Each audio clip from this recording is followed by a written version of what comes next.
Halo Sobat Pertanian, saya Gabriela Deananda Mei Santi, NIM H07200070 dari Program Studi Agroteknologi Angkatan 2020. Di sini, saya akan melakukan serangkaian praktikum penyuluhan pertanian. Saya akan memberikan penyuluhan mengenai P2L. Sebelum melakukan penyuluhan pertanian, saya melakukan observasi di kelompok wanita tani Sri Kandi di Desa Guntur, Kecamatan Temanggung, Kabupaten Temanggung. Materi yang diangkat dalam penyuluhan ini adalah P2L atau pekarangan pangan lestari. Pengangkatan materi ini didasarkan pada permasalahan yang tengah terjadi di kelompok wanita tani Sri Kandi, yaitu persediaan kebutuhan pangan yang masih kurang dan pendapatan desa yang masih kurang. Nah, kemudian saya melakukan penyuluhan pertanian di daerah saya, yaitu Kelurahan Kawangan Utama, Kecamatan Temanggung, Kabupaten Temanggung bersama ibu-ibu yang sedang kumpul. Materi yang saya angkat pada penyuluhan kali ini sama, yaitu P2L atau pekarangan pangan lestari. Hal ini juga dikarenakan di daerah kami belum dimulainya kemandirian persediaan bahan pangan. Hal itu menjadikan saya ingin membagikan materi mengenai P2L kepada ibu-ibu di daerah saya. Supaya dengan adanya materi ini, para ibu-ibu di daerah saya dapat menerapkan kegiatan kemandirian persediaan bahan pangan dengan budidaya tanaman bahan pangan. Kebutuhan akan bahan pangan bergizi semakin meningkat seiring dengan bertambahnya jumlah penduduk. Bukan hanya pemangku dan aktor pertanian utama saja yang memiliki tanggung jawab dan kewajiban dalam memenuhi bahan pangan bergizi. Namun, seluruh lapisan masyarakat seharusnya ikut andil di dalamnya. Kebutuhan bahan pangan bergizi diperlukan oleh tubuh manusia sejak lahir. Hal ini juga bertujuan untuk pencegahan stunting yang sedang digencarkan.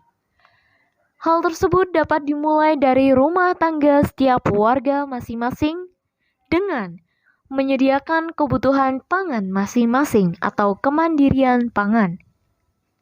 Program yang cocok untuk digencarkan dan mulai dilakukan adalah pekarangan pangan lestari atau P2L. Kelebihan dari program ini adalah penyediaan lahan yang minim, dapat dilakukan sewaktu-waktu, tidak memerlukan banyak waktu, menjadi tanggung jawab pribadi, dan sebagian besar keuntungan diperoleh juga untuk pribadi. Cara kerja dari program ini adalah yang pertama, menyiapkan alat dan bahan seperti cangkul, cetok, polybag, media tanam, benih sayuran, air, pupuk yang diperlukan seperti pupuk kandang dan NPK. Yang kedua, menyiapkan lahan untuk penataan polybag di lahan sekitar rumah atau pekarangan rumah. Yang ketiga, melakukan pengolahan media tanam atau tanah dengan mencampurkan pupuk kandang dengan media tanam. Yang keempat, memilih benih yang baik dan berkualitas, kemudian ditanam pada media tanam. Yang kelima, melakukan penyiraman dengan kapasitas rata-rata ke dalam polybag berisi media tanam yang ditanami benih atau biji sayuran. Yang kelima, memberikan penyiraman rutin ditambah pemberian pupuk NPK pada hari-hari setelah tanam tertentu. Yang terakhir, hasil tersebut tadi dapat digunakan untuk pribadi atau dapat dijual di pasaran.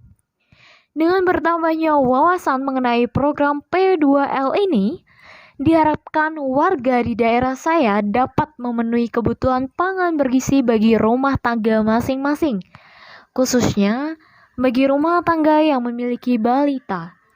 Adanya program ini diharapkan dapat meningkatkan produktivitas warga sasaran. Selain itu juga dapat menambah pendapatan rumah tangga dan lingkungan warga sasaran. Demikian tadi adalah materi yang saya sampaikan kepada ibu-ibu di hari yang lalu. Setelah itu kami dilanjutkan diskusi untuk membahas permasalahan apa saja yang sering terjadi oleh budidaya tanaman yang dilakukan para ibu-ibu. Sekian dari saya, terima kasih.